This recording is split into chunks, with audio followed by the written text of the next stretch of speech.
네, 네, 발표 시작하겠습니다. 안녕하세요. 홍균관대 소프트웨어 분석 연구실의 윤재한입니다. 이번에 발표할 논문은 Enhancing Dynamic Symbolic Execution by Automatically Learning Search Heuristic이라는 논문입니다. 심볼릭 execution이라는 기술의 성능을 좌우하는 서치 휴리스틱을 기존처럼 사람이 직접 만드는 게 아니라 자동으로 생성한다는 아이디어입니다.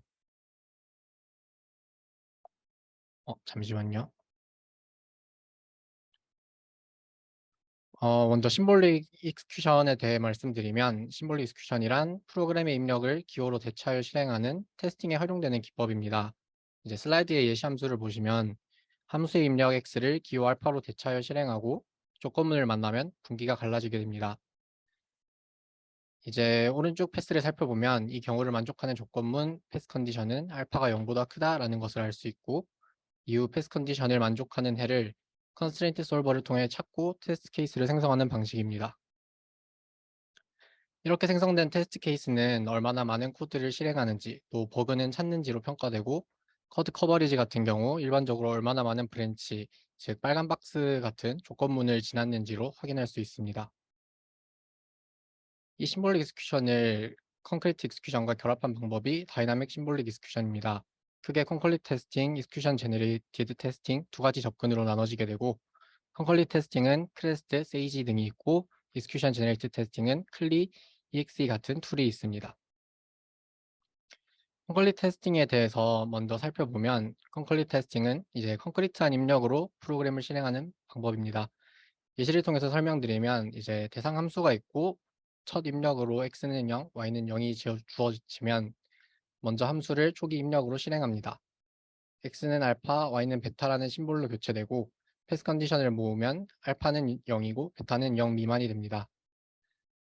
두 번째로 하나의 브랜치를 선택해서 반대인 브랜치로 바꾸게 됩니다. 이 스텝은 이제 하나의 브랜치만 뒤집은 새로운 패스 컨디션이 해를 찾을 수 있는지 해를 찾을 수 있을 때까지 반복하게 됩니다. 이렇게 생긴 새로운 패스 컨디션을 얻었으면은 만족하는 해를 이제 새로운 입력으로 해서 다시 반복하게 되고 이 세 가지 스텝을 주어진 시간 동안 계속 반복하게 됩니다. 간단하게 다시 정리하면 콘크리트 테스팅은 콘크리트 익스큐션이 주도하여서 진행되고 콘크리트한 입력 값으로 실행을 한 후에 패스 컨디션을 모으고 반대로 뒤집을 브랜치를 하나 고른 후에 새로운 조건을 만족하는 새로운 입력을 생성하는 방법입니다. 다음으로 두 번째 접근은 익스큐션 제너레이티드 테스팅입니다. 이 방법은 콘크리트 테스팅보다는 좀 더 원래 심볼릭 익스큐션에 가까운 방법이고 프로그램을 한 라인씩 실행하면서 컨스트레인트 솔버가 해를 찾지 못하는 경우 아니면 실행해야 하는 라인에 심볼릭 밸류가 없는 경우에는 콘크리트 익스큐션으로 전환한다는 아이디어입니다. 테스팅 동안 어떤 라인을 실행해야 하고 또 어떠한 심볼을 쓰고 있고 또 어떠한 패스 컨디션을 가지고 있는지를 스테이트 형태로 저장하고 여러 개의 스테이트를 관리하게 됩니다. 익스큐션 제네레이티드 테스팅도 이제 간단한 예시로 살펴보겠습니다. 먼저 컴플릿 테스팅과 달리 초기 입력값이 없이 시작합니다. 첫 단계로 스테이트들 중에 하나를 선택하고 실행합니다. 예시에서는 초기 스테이트를 실행하게 되고 조건문을 만나게 됩니다. 만약에 조건문을 만나게 된다면 이제 참일 때와 거짓일 때를 나누어 스테이트를 저장합니다. 인스트럭션이 만약에 if x equal 20이면 스테이트 1과 스테이트 2로 나누어 저장을 하게 되고 이제 스테이트 2 같은 경우에는 20이 아니기 때문에 더 이상 실행할 코드가 없으니 폴트 익스트럭션으로 처리합니다. 만약 스테이트가 스테이트 2번처럼 더 이상 실행할 인스트럭션이 없다면 테스트 케이스로 만들고 주어진 시간 동안 또 세 가지 스텝을 반복하게 됩니다. 또 이제 다시 간단하게 살펴보면 첫 번째 스테이트를 하나 골라서 실행하고 두 번째 조건문이라면 참 거짓을 나누어 스테이트로 저장하고 세 번째 더 이상 실행할 인스트럭션이 없다면 그 스테이트를 테스트 케이스로 저장합니다. 주어진 시간 동안 반복하고 이제 남은 스테이트가 있다면 그 스테이트들은 모두 테스트 케이스로 바꾸어 줍니다. 이제 그 코글릿 테스팅과 익스큐션 제네리티 테스팅에 대해 살펴봤는데 그럼 이제 어떤 브랜치를 골라야 하고 어떤 스테이트를 골라야 하는지가 궁금하실 텐데 이제 모두 다 실행해 보면 가장 좋겠지만 탐색 공간이 브랜치의 수에 따라 익스포넨셜하게 늘어나기 때문에 시간이 너무 오래 걸리고 그랩 같은 프로그램만 보아도 브랜치가 3,800개가 넘기 때문에 모든 케이스를 실행하는 것은 사실 불가능합니다. 그래서 이 문제를 해결하기 위해서 더 나은 선택지를 고르기 위한 전략인 서치 휴리스틱들이 많이 연구되었고, 여러 휴리스틱들 중에 어떤 걸 사용하는지가 다이나믹 심볼릭 익스큐션의 성능에 이제 큰 영향을 끼치게 됩니다.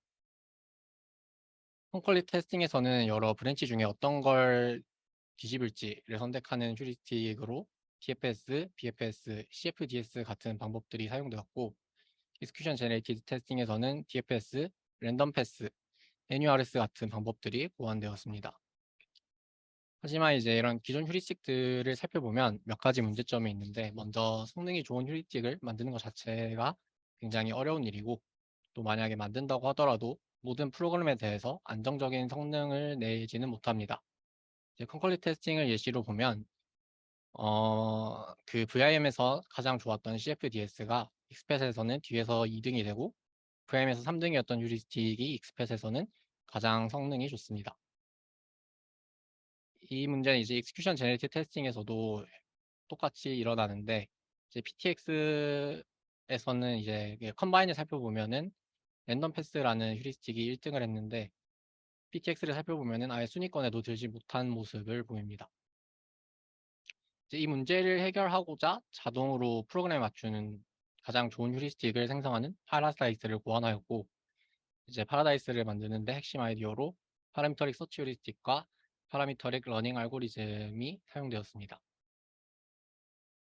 파라미터릭 서치 휴리스틱을 먼저 살펴보면, 이제 먼저 브랜치나 스테이트를 미리 디자인한 피처로 불리한 벡터로 벡터화를 합니다. 그 다음에는 이제 두 번째로 모든 피처 벡터에 대해서 웨이트 벡터를 곱해서 점수를 내주게 되고, 가장 점수가 높은 스테이트를 선택한다는 방법입니다. 이렇게 되면 이제 웨이트 벡터를 가장 좋은 웨이트 벡터로 학습만 해주게 되면은 문제를 해결할 수 있게 됩니다. 이때 어떤 피처를 사용하여 벡터로 바꾸는지를 살펴보면, 콘컬리 테스팅 같은 경우에는 12개의 스태틱 피처와 28개의 다이나믹 피처 총 40개를 사용하였고, 예시를 보면은 이제 스태틱 피처 같은 경우에는 브랜치가 메인 함수에 있는지, 기본 케이스에 해당하는지 같은 정적인 요소들이고, 다이나믹 피처를 살펴보면 패스의 마지막 10%에 해당하는지, 아니면은 최근 10회 동안 니게이트 된 적이 있는지 같은 동적인 요소들입니다. 익스큐션 제네이티브 테스팅을 살펴보면 모든 피처가 특정 값에 있어서 상위 10%인지 하위 10%인지의 형태입니다.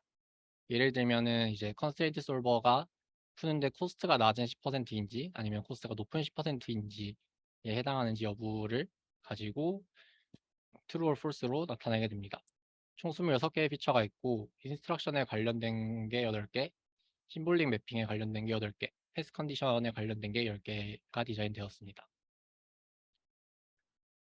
혹시 여기까지 질문 있으신가요?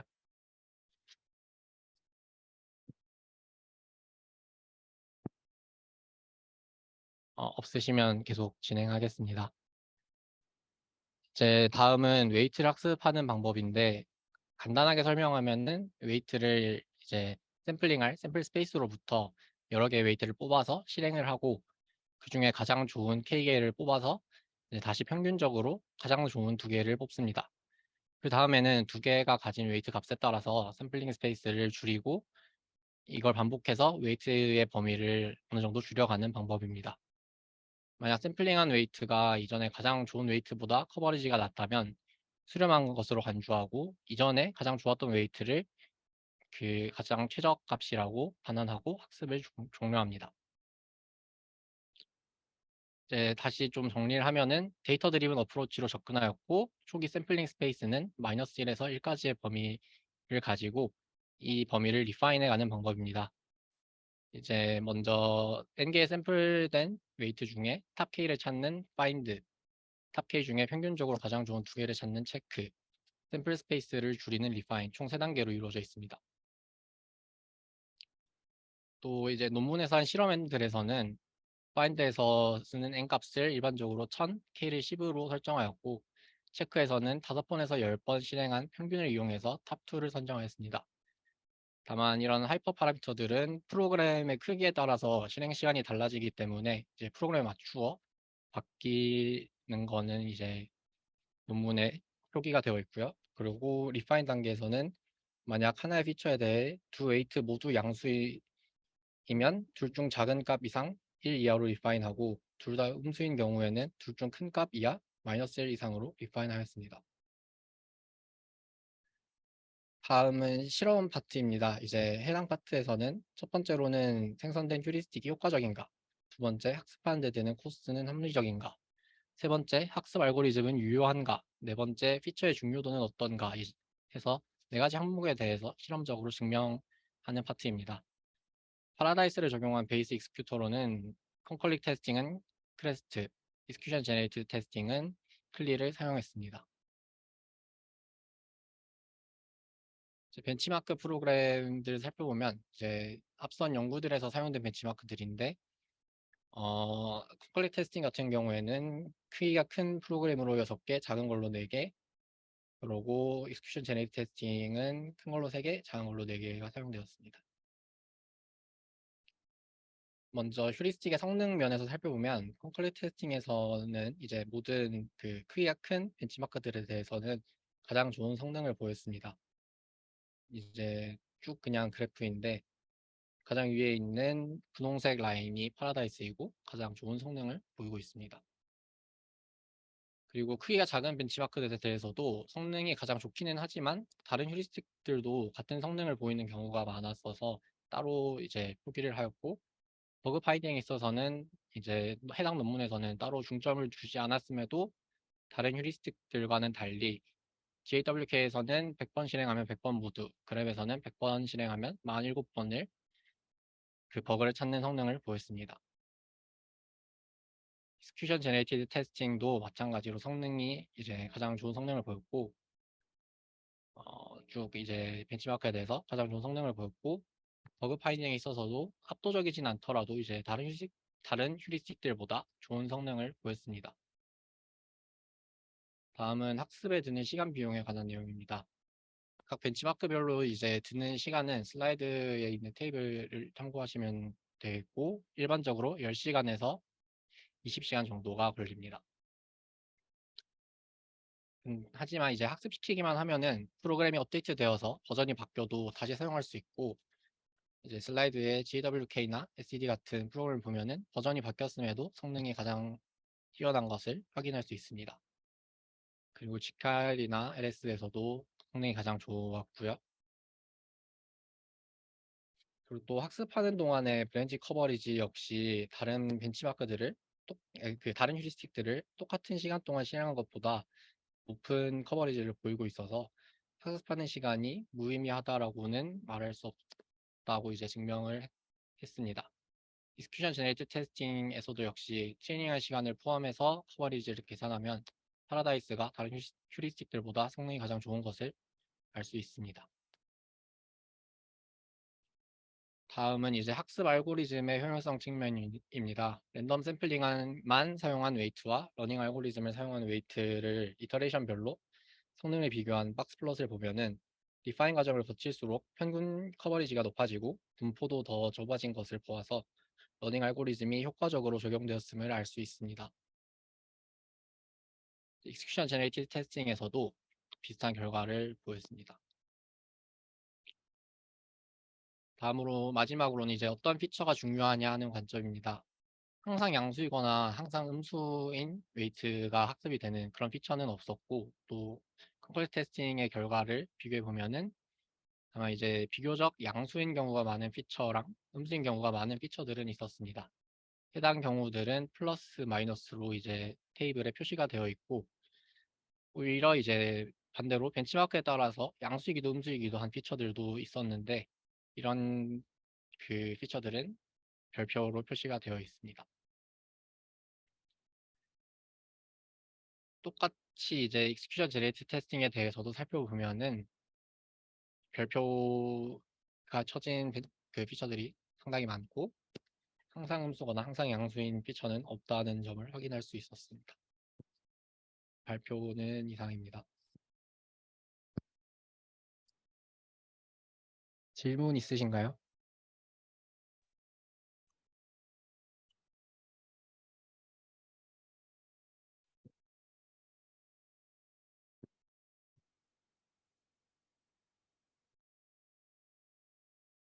그 교수님 먼저 질문하시겠어요? 교수님 먼저 하셔도 됩니다. 제가 아무래도 먼저 바보가 되어야 될 것 같은데요. 잠시만요.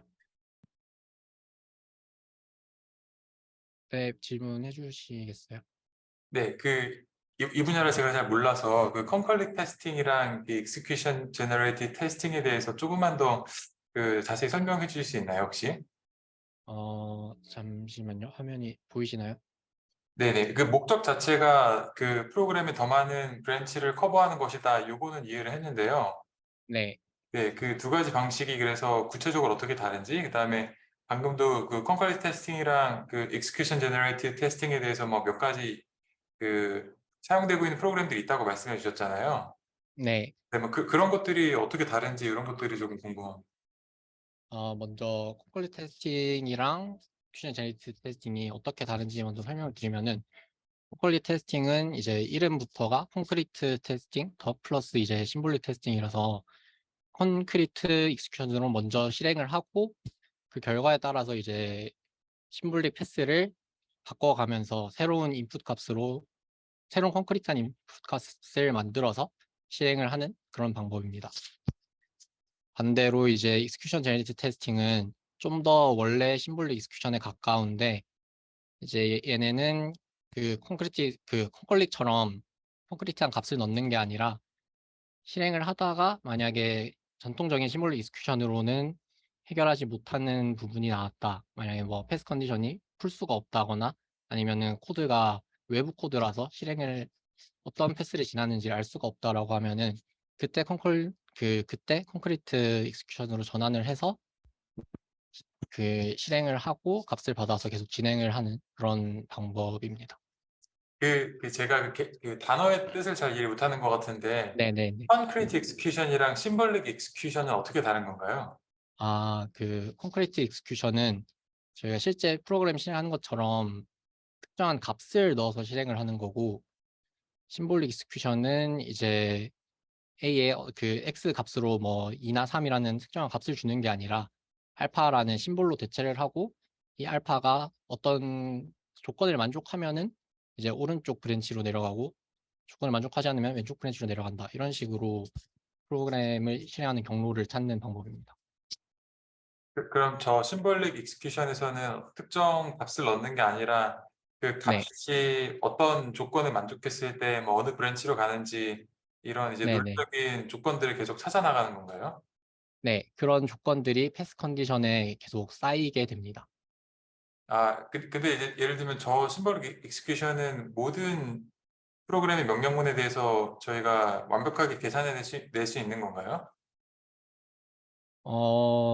저도 공부를 아직 하는 입장에서 정확하게는 모르지만, 제가 알기로는 그 컨디션이 만약에 비선형적인 그런 연산에 엮여 있다거나 하면은, 실제로 그 컨스트레인트 솔버가 풀지를 못하는 걸로 알고 있고요. 그거를 해결하기 위해서 다이나믹 심볼릭 익스큐션이 등장한 걸로 알고 있습니다.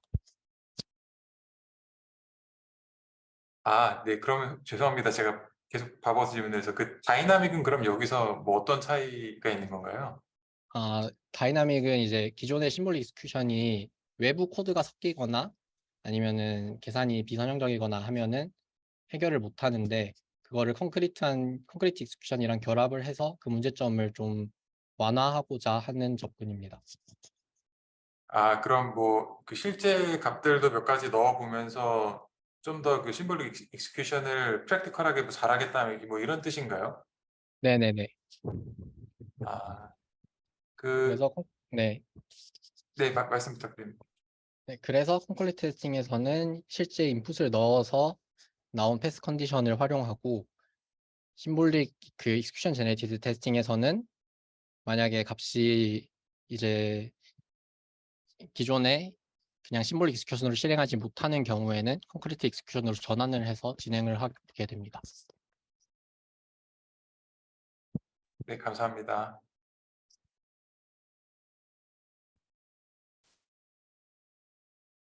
이제 아무래도 학생들이 이쪽 분야에 대해서 네, 배경 지식이 많이 없다 보니까 좀 전체적으로 내용을 잘 팔로우업을 못했을 것 같다라는 생각이 들어요. 그리고 이제 이 논문이 좀 그래도 뎁스 있는 논문인데 15분 동안 이제 짧은 시간 동안 압축해가지고 설명하다 보니까 이제 개념이라든지 이런 부분들이 이제 잘 이해가 안 되는 상태에서 좀 진행이 돼서 학생들이 질문을 못하고 있는 게 아닌가 싶은데, 예. 학생들 그냥 뭐 아무런 질문 막 하셔도 될 것 같아요. 잘 개념적인 질문도 괜찮습니다.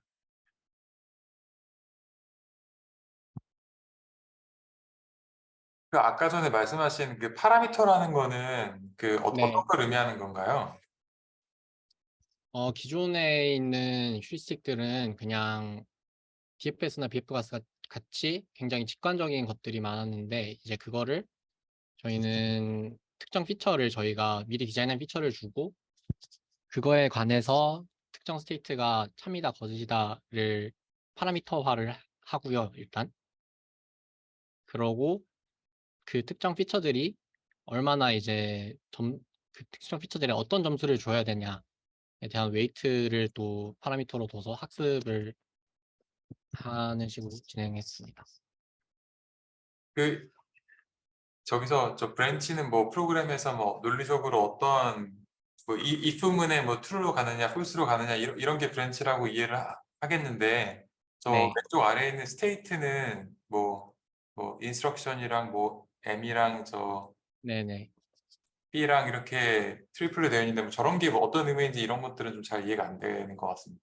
아까 심볼릭 익스큐션에서 말씀드렸었는데 이제 심볼릭 익스큐션은 콘크리트한 값을 주는 게 아니고 라인 바이 라인으로 진행을 하다 보니까 그 여러 개의 스테이트 그러니까 어떤 인스트럭션을 실행하고 그때는 어떤 메모리에 내가 매핑을 해뒀고 또 어떤 패스 컨디션을 가지고 있는지를 묶어서 하나의 스테이트로 여러 개를 가지고 진행을 하거든요.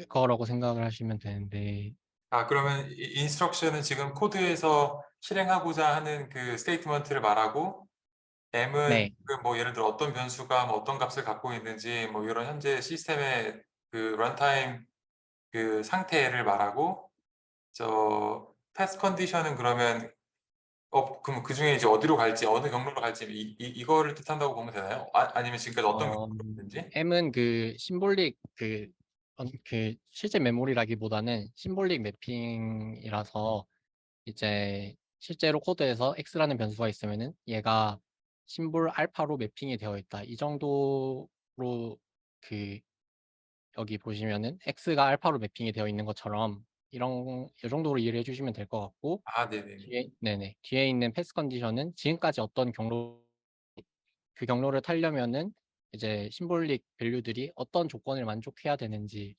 대한 정보입니다. 알겠습니다. 예. 그럼 저것들을 가지고 뭘 학습을 하는 건가요? 이제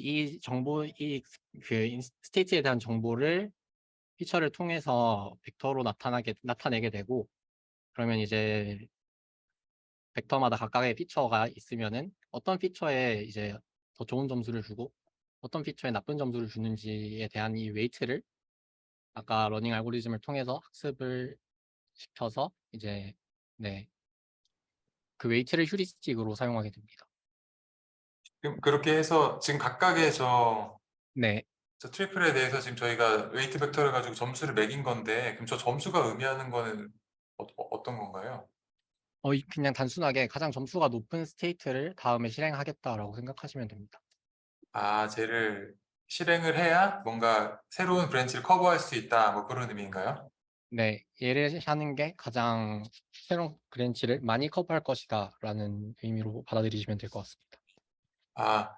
그럼 저걸 학습을 하려면 결국 저 우항에 있는 저 벡터가 저 네, 학습의 그 어떻게 보면 그라운드 트루스 값으로 있어야 되잖아요. 네, 실제로 이런 피처를 가지는 그 스테이트먼트를 실행했을 때 더 많이 커버할 수 있었다 뭐 이런 거 아닌가요?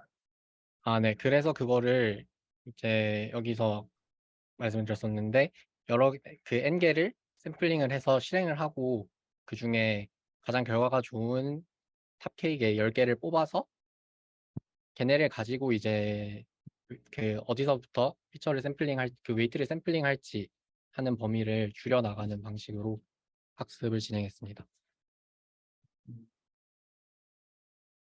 어떤 정답이 있는 게 아니라 딱 특정한 값을 찾는 게 쉽지는 않아서 그냥 데이터 드리븐 어프로치로 접근을 했습니다. 아, 네. 네, 저는 이해가 좀 늘어갖고 지금 천천히 지금 이해하고 있는 과정이라 예, 질문이 좀 많은 거 양해 부탁드리고요. 아, 알겠습니다. 네. 그, 다른 분들 혹시 질문 있으시면 질문 부탁드리겠습니다.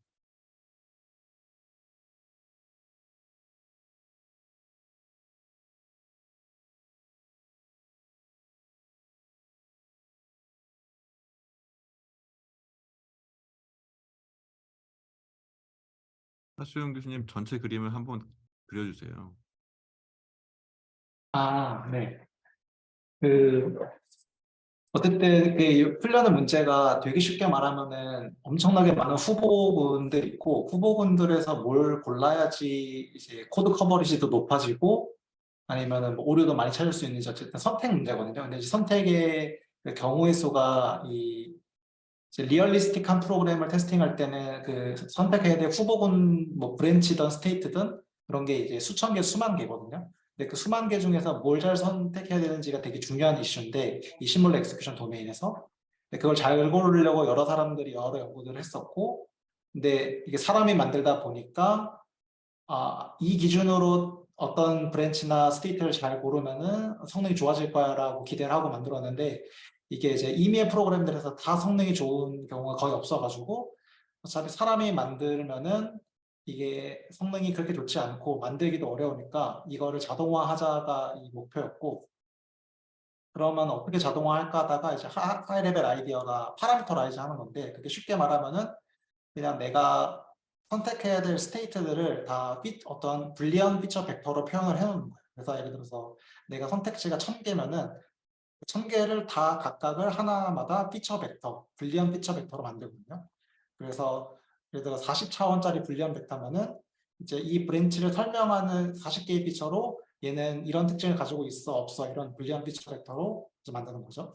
그렇게 만든 다음에 이 40차원 피처 벡터들로 내 후보군들을 표현하고 나서는 그 다음에는 어떤 피처 벡터를 고르는지가 이제 중요한 거고 고르는 역할을 웨이트 벡터에다 준 거거든요. 그래서 실수 웨이트 벡터를 랜덤하게 처음에는 어떤 피처를 가지고 있는 스테이트가 성능이 좋을지 모르니까 처음에는 랜덤하게 그 실수 벡터를 40차원짜리 실수 벡터를 똑같이 만들어서 그걸로 이제 내적을 해서 그냥 가장 스코어가 높은 애가 우리 선택 전략이 그 어떤 브랜치나 스테이트를 고르는 기준이 되는 거고 그러니까 저희 입장에서는 사실 서치 휴리스틱이라는 게 그 실수 웨이 벡터 그게 그냥 실수 벡터가 이제 탐험의 결정권을 가지고 있는 거죠. 그래서 어떤 실수 벡터 값을 내가 줘야지 이 성능이 올라갈까라는 문제를 푸는 거고 그 문제를 바꾼 거고요. 선택 전략 만든 문제를 그냥 40차원짜리 실수 벡터가 있을 때 그 실수 벡터 값을 내가 무슨 값으로 결정해 줘야지 성능이 올라갈까 이거를 푸는 거고 그걸 풀기 위한 되게 쉬운 아이디어는 그냥 실수 벡터 어떤 값을 써야 될지 모르니까 굉장히 랜덤 샘플링 하면서 좋은 실수 벡터가 나올 때까지 이제 리파인을 하는 게 일단 하이 레벨에서의 이 연구의 목적이자 뭐 아이디어인 것 같아요.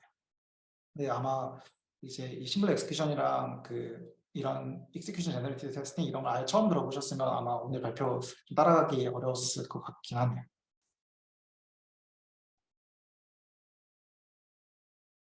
네. 그렇게 해서 그러면은 뭐 스테이트, 브랜치 이걸 선택을 하면 네. 그러면 끝나는 건가요? 그럼 그걸 아까 전에 말씀하신 컨컬리 테스팅이나 그 익스큐션 제너레이티브 테스팅 엔진한테 그냥 넘겨주면 걔가 알아서 하는 건가요?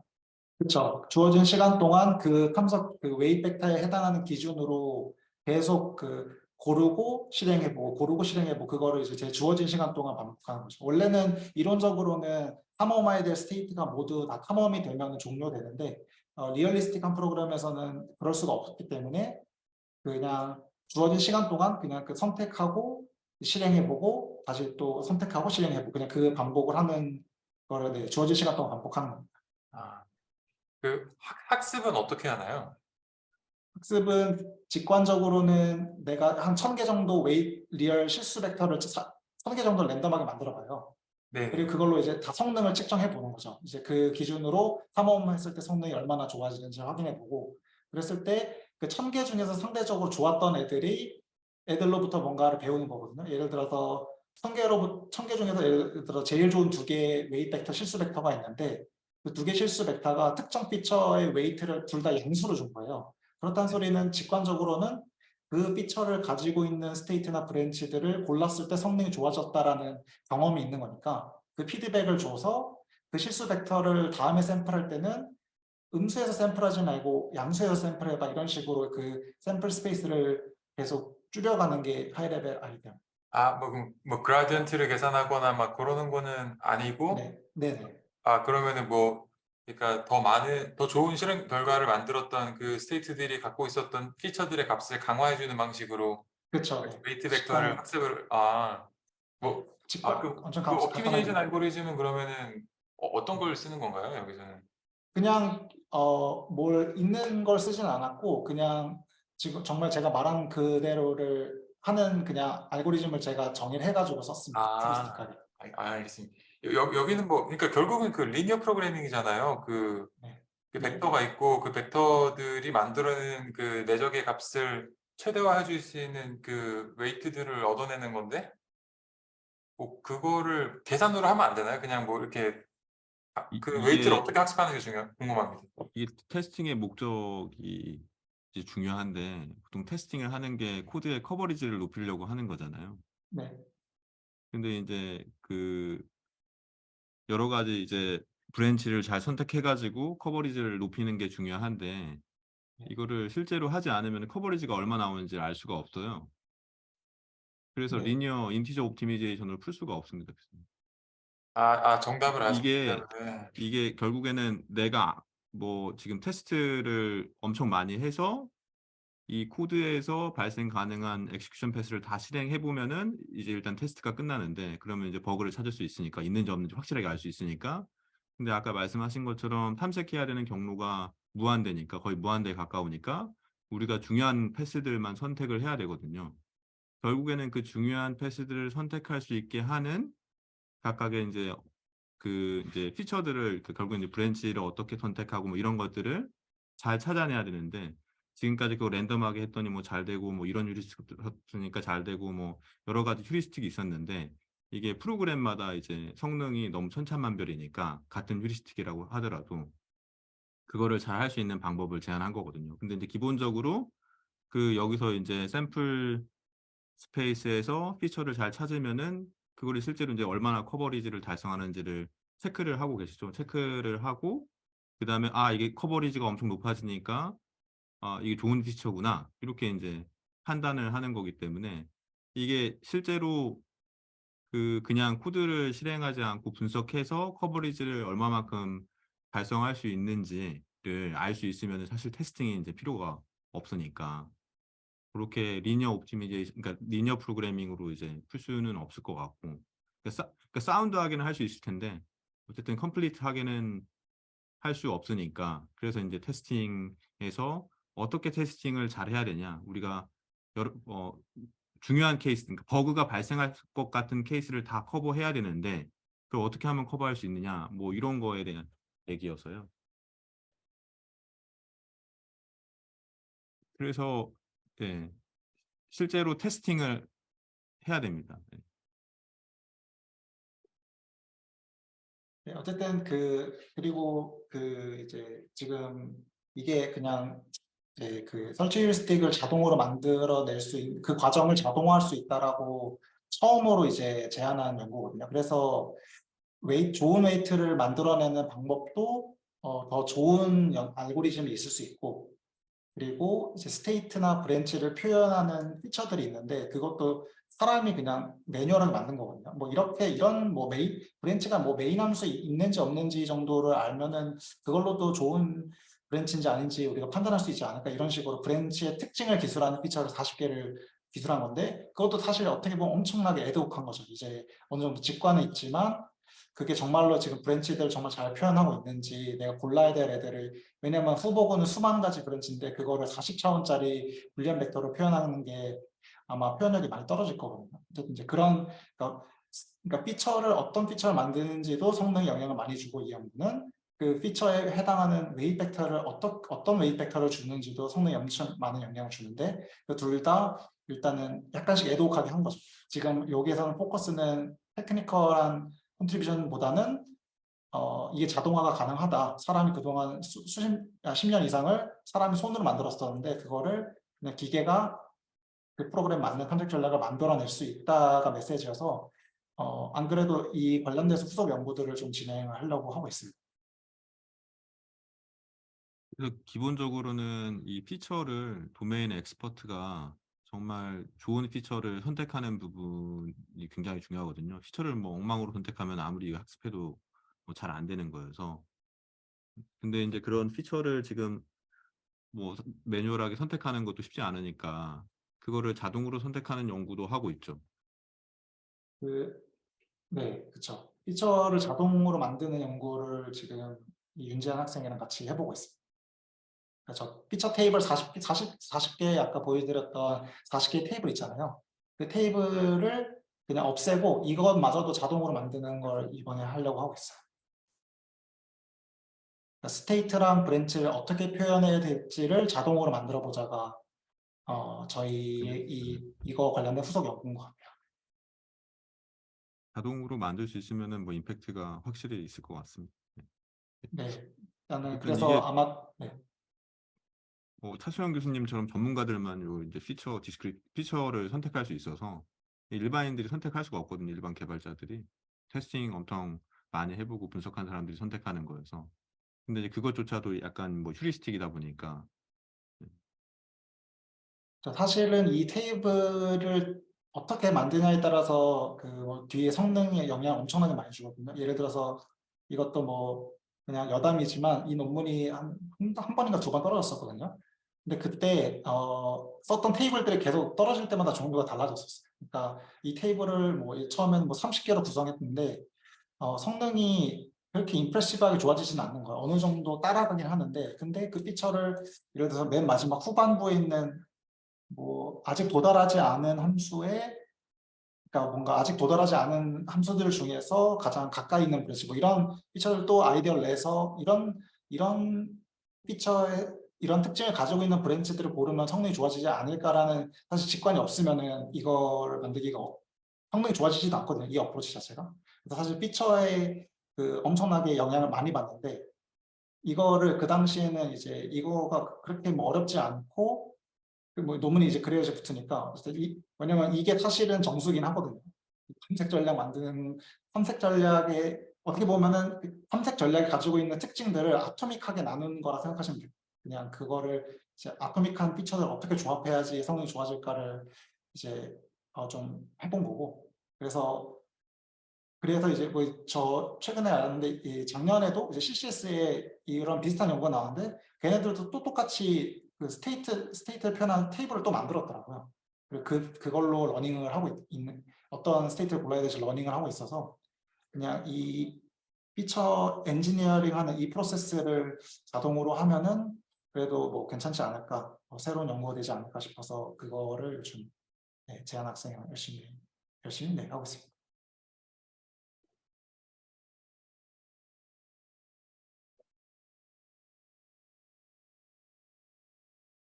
전 재밌는 것 같은데 학생들 질문 없나요? 나는 혹시 좀더 친절. 이 네, 말씀해 주세요. 피처가 정해지면 그 프로그램에서 피처가 해당되는지를 자동으로 판단을 하나요? 네, 툴 위에다가 구현을 한 거라서 툴을 실행을 하게 되면은 실행하다가 브랜치나 스테이트가 그 피처들에 대해서 어떤 값을 가지는지에 대해서 계산을 하게 됩니다. 네, 네, 감사합니다.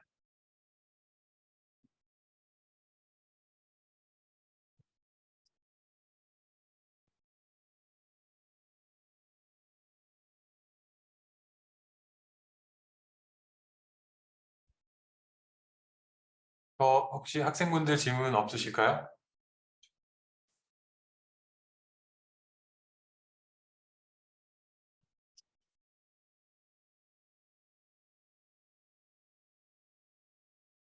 여기 first 10 branches of a pass는 뭐예요? 13번에 description에 지금 보니까 여기 피처에 보면은 first 10 13번 first 아, 네. 10% branches of a pass. 그 패스가 여러 개의 브랜치로 이루어지게 되는데 프로그램을 실행해서 앞에서부터 10%에 해당을 한다라고 보시면 될 것 같습니다. 그러니까 프로그램을 실행하면은 이제 뭐 예를 들어 뭐 브랜치 10개를 통과했다고 하면은 그 10개 중에서 맨 첫 번째 통과한 브랜치만 1로 마킹하고 나머지는 이제 그러니까 이 패스의 앞부분에 속하는지 이 브랜치 위치를 좀 파악하기 위해서 이 피처를 만들었었어요. 네, 알겠습니다. 예.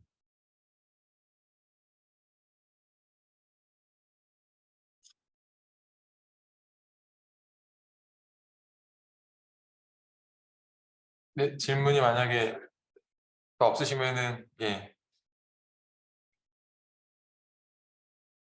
네, 더 없으시면 여기서 오늘 세미나는 마무리하도록 하겠습니다. 오늘 좋은 발표해 주신 윤재한 연구원님이랑 이제 차소영 교수님께 감사드리고요. 그럼 또 다음 주에 뵙도록 하겠습니다. 고생 많으셨습니다. 감사합니다. 네, 감사합니다. 고생하셨습니다.